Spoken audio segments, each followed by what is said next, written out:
It takes a long time. All right, we're going to put two numbers here. This number right here, I'm going to go with 43 and 6/10. 43 and 6/10. And then over here, I'm going to put 43 and 8/10. 43 and 8/10. Okay, so you guys obviously, I hope, can see that this point, or this tick mark and this tick mark are these two numbers. And the first property we're going to look at is in between these two numbers, how many numbers are there? In between these two numbers, how many numbers are in that space between those two? Okay, Hudson? Would it be like, well, it would be 1, but like, so you're thinking 0.1 numbers? Okay, so maybe a tenth of a number. Okay, one number that's a tenth of them. Okay, I see what you're thinking of. So one number. How many of you say there's maybe one number there? Okay, another guess. Philip. An infinite amount of numbers. Wait, isn't that a lot? Okay. Would this be a number right here? You don't have to put this on yours, but would this be a number? Yes. This be a number? Yes. Here, here, here, here, here. Someone in the other class said 10,000 numbers. I'm like, it's pretty good. It's a pretty good guess. I think if I really tried, had enough time, I could put 10,000 little dots on there. But would that cover all my numbers? No, because if I took any two of those dots, how many numbers would be in between those two dots? 2,000. Let's say 10,000. All right, fine. Okay, basically, you're always going to have an infinite number of numbers in between any two numbers. Between 43 and 6/10 and 43 and 8/10, how many numbers are there? Infinite number. That property is the density property. And I'll leave it like that. It's the density property. Do you guys know what density means from like science? What does density mean? If something is dense. Even some of you maybe use it. What is it? Dense. Density. Alex? It has to deal with volume and mass. Yep. And there's an equation. Wait, there's an equation for science density? Yeah. But what's density? Do you guys, yeah, it's of different substances. Okay, so here I have an object, okay, a ball. Okay, it's really dense when there are a lot of molecules that make up that ball, when the molecules are really tightly compact. So that's what we call very dense. What happens if in that same ball there are only few molecules and they're more spread out? They are less dense. Have you guys, do you know why things float on water? Or in water, I guess you should say, float in water? Density. Because of density. If it's really dense, or we would say if it's more dense than water, what happens to that object? Sinks. If it's less dense, it floats, okay? Or it can come out like air. Is air less dense than water? Yeah, it rises to the top and eventually it can leave because of its density compared to the air in the atmosphere. Anyway, density property of math is saying between any two numbers, there's an infinite number of numbers. Now imagine if I told you to give me all those numbers. That would be a shame. It would be a long time and it would be very hard. I want you not to find 10 of them or 3 of them. I want you to find one of them for me on these problems. Okay, which one? I want you to find the one right in the middle. Right in the middle. There's one number right in the middle. No, it's no trick. It's exactly what you think it would be. Right in the middle, what would that number be? And I'll make this dot much bigger. What would be that number right in between? Jack? 43.7.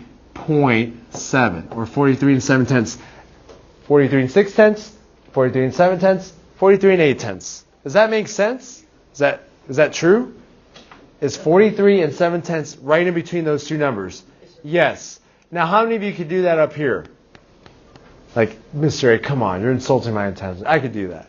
Okay, I could do that. I don't need any work. But what did I ask you on your homework now? You're going to show me work. Oh, what a great question. How? Yes, sir. How? Good question. All right, when you're finding, this is a cool thing about math. When you're finding the number in between any two numbers, you're actually finding the average of the numbers. You're just trying to find the average of numbers. Do you guys remember how to find the average of a set of numbers? Gracie? So you So you have two numbers. Let's say just two numbers. So you add the two numbers together, and then you divide by how many numbers there are, so it would be 2. So this is how we're going to work the problem out.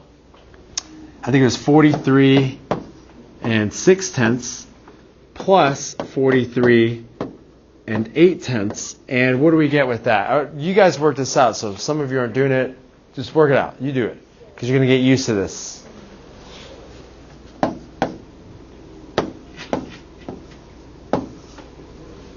All right, 87 and 4/10. Is that the number in between the two? No, it is not. So please don't put that. What do you do with this number? Divided by 2. Now, between these two numbers, which one goes in the box? In the division bar? 87.4. And then you divide it by 2. And this is review, guys, because again, I'm looking at your homework. You're doing some things really well, but some things like, oh man, they're mixing things up. Does the divisor, the number outside, does that have to be, can that be a decimal number?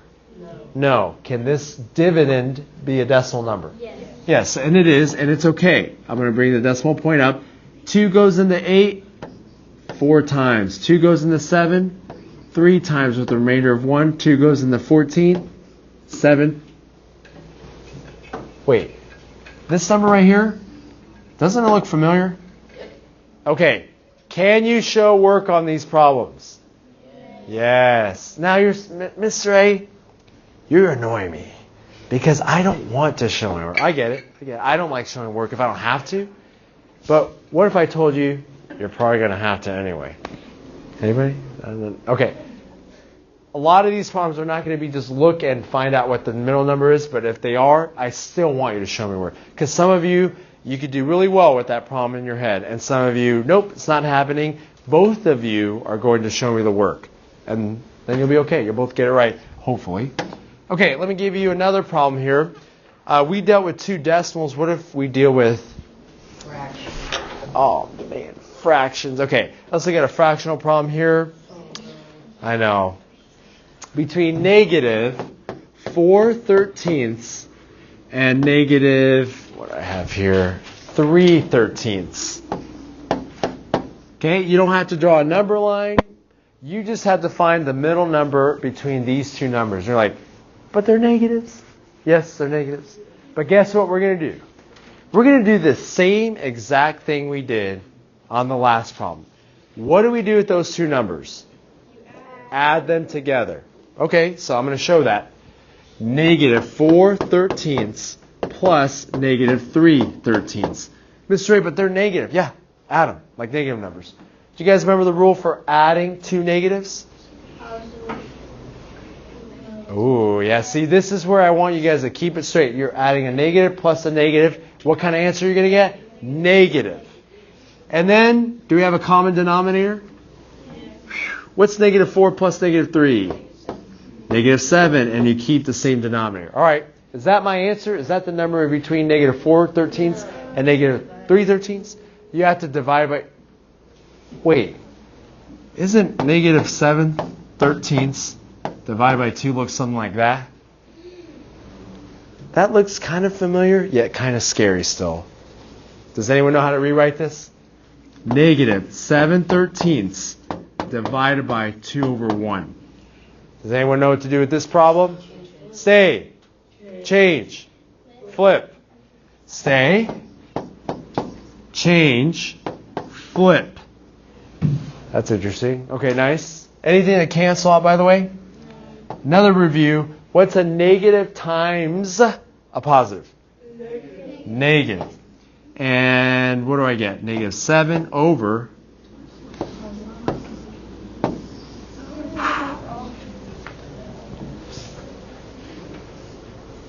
Interesting. So if I had a number line, you don't have to draw this out, but if I had a number line and I had negative 4/13 and negative 3/13, what number is right in the middle? Yeah, negative 7/26. That's right in the middle. How many of you would have done that in your head? How many of you would have done that in your head on your homework? Good. No one. Okay, Alex, question? Like, could you write the answer as 3.5 over 13? That's right, but that number would be, sorry, 3.5 over, say it again? 13, negative 2. Oh, I see. There you go. Negative 3.5 over 13. So, like, for the answer? Then for the answer, what he's talking about, the middle number would be... No, negative 3.5 over 26, or over 13. No. You know why? Because you can't have a decimal. You can't have a decimal because guess what kind of number that becomes? It's a complex fraction. You're like, it's not a fraction, it's a decimal. Decimals and fractions, you know anything about those two? They're the same thing. Yeah, they're just different forms of the same thing. So yes, do negative 7 over 26. Yep, good question. Good. Okay. Let's see if you guys can do one on your own. So here's the problem.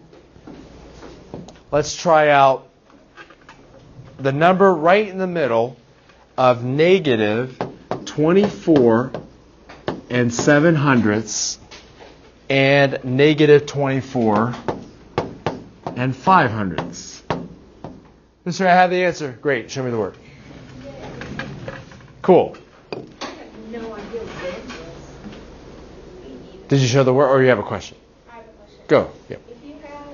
If it's like easy like that, could you just draw out like a number line and show that if it's really easy? No, good question. I appreciate you asking. No, I want you to show me that process. Add, then divide by 2. Yeah, good questions. Yeah, don't feel bad about asking like Hudson did, like, Mister, could we do this? And maybe you'll be like, yes, you can go and do that. Or no, don't do that ever again.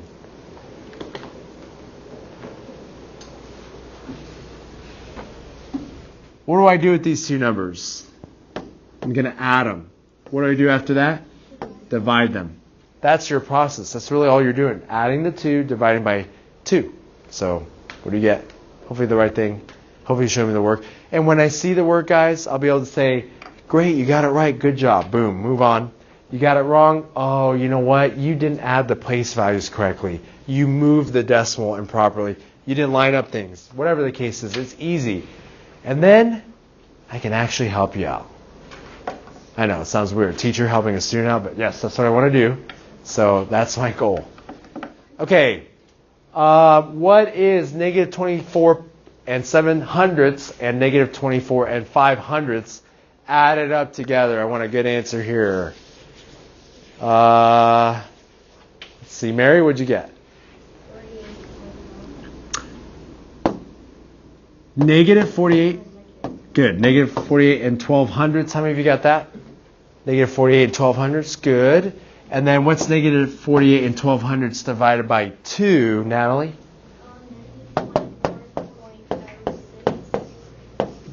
All right. Oh, I did not mean to do that. Okay, how many of you got that answer? How many of you could do that in your head? Awesome. Show me the work. Man, that actually sounds good, by the way. Like every time I say that. Can you do that? Can you do that in your head, Matthew? Awesome. Show me the work. Okay. Yes. I remember on the last thing, if you do a negative divided by a positive, you would get a negative. Right? You're correct. A negative divided by a positive, negative. Very good. So are we putting the rules that we looked at in the last lessons to practice? Yeah, we're doing it right now. Thank you, Drew. Did you have a question, Anna Grace? Oh, I didn't write it the same way that you did. Mm-hmm. Is that okay? I didn't do it as like a fraction. I just did it. Oh, you put divided, the symbol. Yeah, that's fine. Yep, you're still dividing. Okay. Any questions on that? That's the density property with just one number in between the two numbers, which is right in the middle. Okay. Second property we're looking at is it's a special property, the multiplicative property of negative 1. I like 1, by the way, guys. I really like 1. But I also like negative 1. Negative 1 is good. Like it. How many of you think dealing with 1 is nice, like easy? Yay, we like dealing with 1. How many of you would be okay with dealing with negative 1? Like negative 1, okay, I kind of get it. All right. If I gave you a problem, what's 5 plus negative 1? 4. Oh, okay, you got it. 4. What's 5 times negative 1? 5. Negative 5. Good. Negative 5. Okay, so those are kind of easy, but which one are we looking at? The multiplicative property of negative 1. And here it is. Any number, which I'm going to say is A, times negative 1 is going to give me not negative A, the opposite of A. Dun, dun, dun. Yeah, Mr. A's, something's wrong with his speech. He doesn't know how to say things properly. Okay, how many of you are okay with me saying either negative A or the opposite of A? How many of you are okay with me saying that? Is that proper? Is that allowed? Okay, why is Mr. A saying the opposite of A? Because A can also be a negative. A could be a negative. Okay, let's take it easy here. Hagen, give me a number. Positive number, please. 4. Okay, thank you. Nice and easy. 4 times negative 1 equals, what's the opposite of 4? Negative 4. So that, I get that, Mr. A. It's not too bad. Give me a fraction positive, Sophie. Your favorite fraction. 3/5? Oh, I like that one too. It's a cool fraction. All right, 3/5. 3/5 times negative 1 is equal to, what's the opposite of 3/5? Negative 3/5. Nice. You just showed it work. No, this is me explaining. No, you're not gonna have this problem, by the way. So, yeah. All right. Someone give me a negative number, not a fraction, just a negative number. Don't make it too complicated because it's hard for me to write it down. Have some. Okay, Mary? All right, thank you. Negative 7. Negative 7. What's negative 7 times negative 1? What's the opposite of negative 7? Positive 7. Oh. Here's the property, the multiplicative property of negative 1. Whenever you multiply any number by negative 1, you get its opposite or the opposite. Or, here's another key term, you get the additive inverse. Ooh, I know, it's deep, right? And we're not going to go too much into that, but guys okay with that? Okay, that was the intro to that second part, so now let's get to this part. What? Yeah, bummer. All right. Write this down, please. How would you read this right here? And did we talk about the minus sign, like how you can say the minus sign? Negative. You could say negative, or you could say opposite of. So you could say minus, negative, or opposite of. Okay, good. How do you think I would say this one? Like when I say minus A plus B? Negative A plus B? Opposite of A plus B? Which one? All right, let's do a vote. Minus A plus B. Thank you. Good, good, good. Oh, okay. Negative A plus B. I don't think that one's that. It's not that. I mean, you can use it. Opposite of A plus B. Opposite of A plus B, what might be the best, okay? So here, if you knew what A plus B was, wouldn't you just add them together and then get the opposite of that? Yeah. Okay, that's all you would do. But A and B, are they always positive numbers? No. Could one be positive, one be negative? Yes. I'm going to make a general assumption here and see if it actually makes it, is actually true. Okay, if you have a sum, that means things are being added together, with a negative sign outside of that sum, Exhibit A, you come up with negative A minus B. Dun, dun, dun. Okay. Ooh, and this is where our knowledge is going to have to apply. It's going to have to increase here. Mr. A, I just see a bunch of letters and symbols. What's that going to do for me? All right, let's put some numbers here. Okay. Can't you just do 4 plus 6 and then get the opposite of that, which would be negative 10? Of course you can. But the other way of doing it, which is going to be superior to the way we just did, is going to be this. All right. Do I have a sum in parentheses? Do I have a sum? Okay. Do I have a negative sign outside of that? Okay. What that means is basically this. I get the opposite of both of these. So what sign is right here? Does anyone know what sign is right here? It's technically a positive. So what's the opposite of a positive? So negative 4. What sign is right here? positive, so I make it. That's the problem. You can do state change opposite. What's negative 4 plus negative 6? Uh-oh.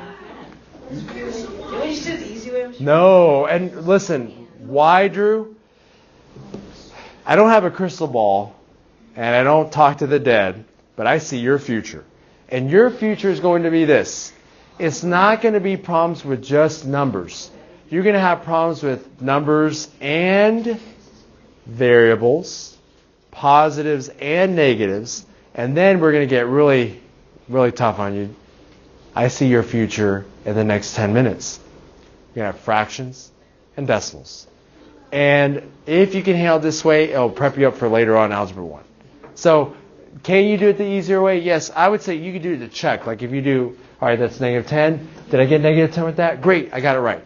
This is a mental way to check. But we do want to get comfortable with this. Okay, let me give you another one, see if you guys can change it. I'll go with this problem here. Okay, yeah. See if you can change it. So separate problem. The opposite of 3 plus 11. Let's go with that. How do you rewrite it the way we talked about up there? How do you rewrite that?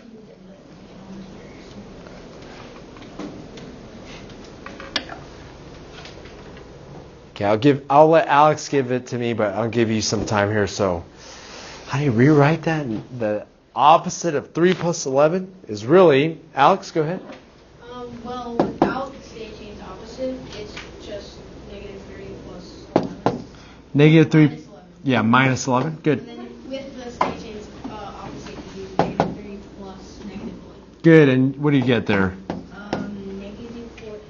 Okay, how many of you could rewrite it like this? Like you did this, you rewrote it. Okay, and then if you didn't do it, you could figure out negative 3 plus negative 11, negative 14. So back to our rules. Yep. So does the 11 change into the negative as well as the 3? Like, What a good question. Okay, I have a question for you. We talked about negative signs. What can negative signs be read as? Minus, opposite of, negative. Okay with that? What about plus signs? Plus, positive. Yeah, we'll consider that plus. Okay, ready guys? You didn't even know this. You just got into algebra. And maybe you didn't even get it. But let's see if you guys can figure it out here. Okay, what's going on between 3 and 11 in this problem right here? They're being added, right? When I got this right here, they're not being added anymore. They're being subtracted. I totally changed the problem. Or are they still being added? This, right? Stay, change, opposite? They are still being added. So I made addition into addition. And subtraction into addition. Okay, guys, you don't have to know all that, but here's something you do have to know. Do you know what property we're using inside of this property? Like, how do we get the multiplicative property of negative 1 into all this stuff here? We're using and someone said it because they like saying this property, the D-I-S-T-R distributive property. Ready, guys? I'm going to show you real quick and I'll give you some examples. Okay, Mr. A, you're talking about the multiplicative property of negative 1. There's no negative 1 in this problem, Mr. A. How'd you get that? There it is. Dun, dun, dun. So now, I'm hearing things. This 1 was already there. I just wrote it. Okay, ready? Let's use distributive property. What's negative 1 times A? What's negative 1 times B?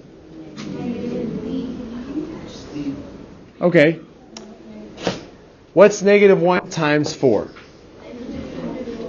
What's negative 1 times 6? What's negative 1 times 3? What's negative 1 times 11?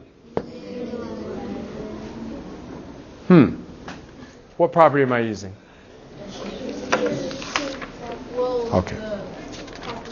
Multiplicative property of negative 1, which is actually, it's like a code name for distributive property. Okay, but anyway, let's do a couple problems, see if you guys get it. Okay, This next one we'll do together. The one after you'll do on your own. Negative, or the opposite of 5/7 minus, 1/7. I don't want you to just add or subtract these two together. I want you to do that distributive property because I'm telling you it will be easier, especially later. Not right now. Maybe not right now, but it will be. Okay. Is there a 1 out here? Yes. What's negative 1 times 5/7? Negative 5/7. Okay, I get that. I did negative 1 times 5/7. What's negative 1 times negative 1/7?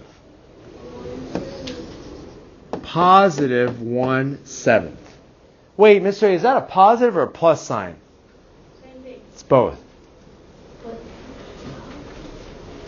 Would it be positive because there's a double negative? Mm-hmm. Yeah, negative times a negative is a positive. Yep. And that's the rule we looked at last week.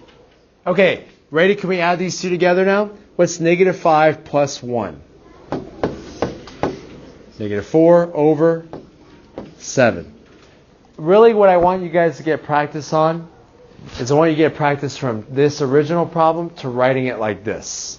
And although it may not, maybe some of you are like, Mr. A, I can't stand this because I don't get it. It's okay. It took me a while to get it too. It really did. But we'll get practice. We'll get used to that. Okay, last problem. And I need, in order for me to give the homework, I need 10 of you to get it correct. So I'm going to check your answers. 10 people need to get it correct. The problem is, let me look at it carefully because this is a doozy. If you get it wrong, sorry, you're not part of the 10.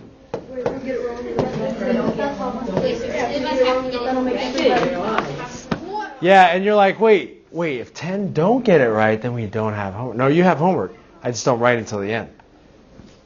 Begin. Drew, I don't want to talk about the past.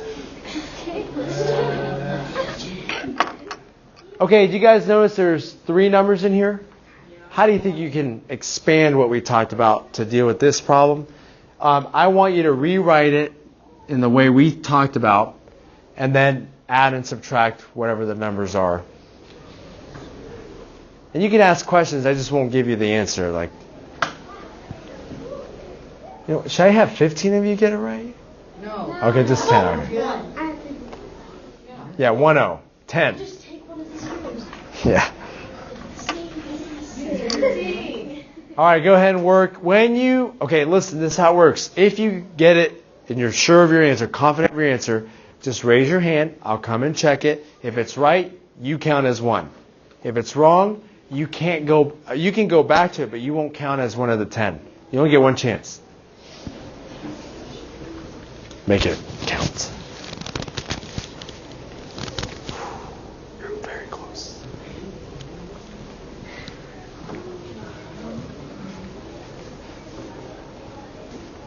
Yes. 1. Yeah, cover it up because neighbors are still around. It's a bit off. You have to change all the signs. Positive, positive, positive. All the signs change.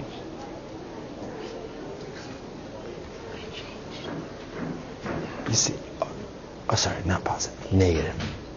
Positive. Positive. You see how you have the 10 is positive? Keep it. And then you change.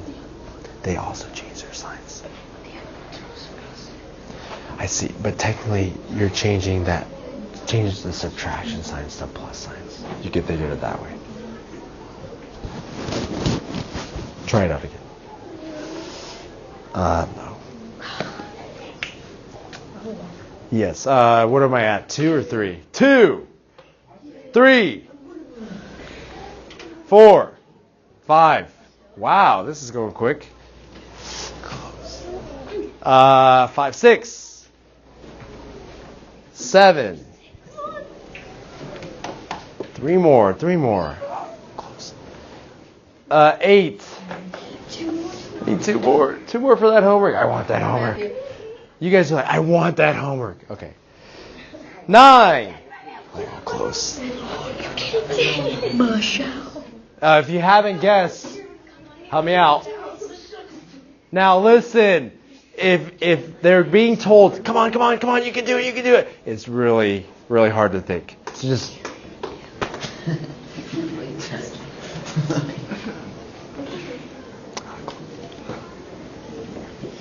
If you didn't get it right, though, just see if something's different. Oh, sorry. Did you raise your hand? Is that right? Did you raise your hand? 10. I have no idea. All right, raise your hand. 10. Raise your hand if you're one of those 10. Great. Hagen, what did you do on this problem? And if you can get this, I'm giving you that homework. Go ahead. Tell me what you did.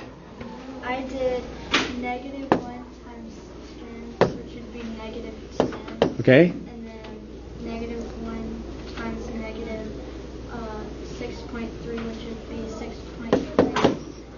And then negative 1 times negative 3.7, which would be 3.7. Okay, I'm going to stop you there, and then we'll keep going. Listen, guys, this is all that's happening.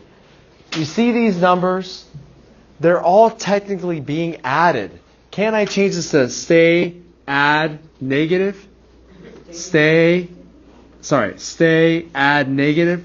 So I can rewrite it differently, but they're being added. Just change the signs. Instead of positive, negative. Instead of negative, positive. Positive. That's all you do. Add and subtract as is. And then you get a big fat 0. 0 is the answer. 0, 0, 0. Okay, Sam? Yes, and again, you can consider them both. We're going to get used to seeing them as both. That's okay. In one of them, you did have to subtract, yes. Okay, your homework.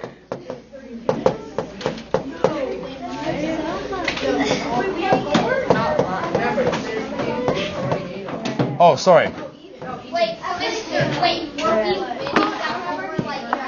Oh, yeah, I'm sorry. If you weren't clear, what I was saying is that you would have to wait until the end of the class for me to give you the homework, unless, yeah, let me get that page.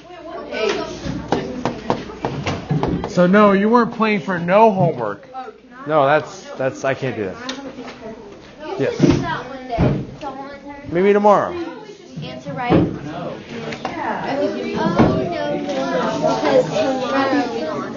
Oh man, you can take 2. Goodbye, Swivel.